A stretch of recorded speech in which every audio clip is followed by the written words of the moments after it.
So ayan guys, nakumpleto na natin. Kinabit na natin yung mga tinanggal natin dyan. So naglinis tayo ng air filter, pero papalitan din natin yung air filter na yan. So nilinis lang natin muna for the meantime dahil wala tayong available. Tsaka madali lang din naman yan palitan guys. So nilinis lang muna natin yung air filter. Tapos naglinis tayo ng IAT bulb, intake air temperature sensor. Naglinis din tayo kasama nitong filter. Naglinis rin tayo ng map sensor, itong manifold absolute. Ito, naglinis din tayo. Tapos ito, naglinis din tayo TPS at saka adjust. Linis din tayo ng throttle body at saka adjust ng cable. Naglinis din tayo ng itong IAC bulb, idle air control, at nireseal natin yung throttle body rin. So yun, kompleto na. So papaanda rin natin yan para makita natin yung ginawa natin. Pero umandar naman siya nung una, paanda rin lang natin ng matagal.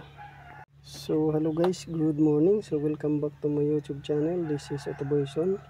So nandito na naman tayo upang magbahagi nitong konting kaalaman natin sa may mga sasakyan dyan, kahit anong sasakyan. So mararanasan ninyo to.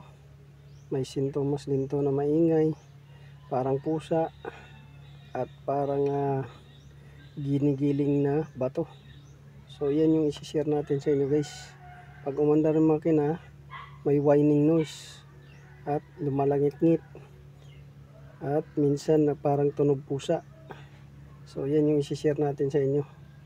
Itong DE64B, parehas lang to sa lahat ng mga sasakyan. 64W, 17B, 17W, basta lahat ng may naka-install na idle or tensional bearing.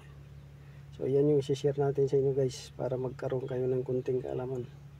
So hindi na natin paandarin dahil ang problema natin, kung paandarin natin, iinit uli yung makina. So mahirap tanggalin.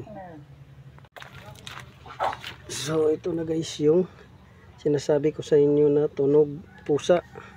Tunog pusa, tunog langit-ngit po. Lahat ng tunog na nakakairita sa tinga. So whining noise, may whining noise yan. So tunog pusa, whining noise, minsan tunog parang bato na ginigiling.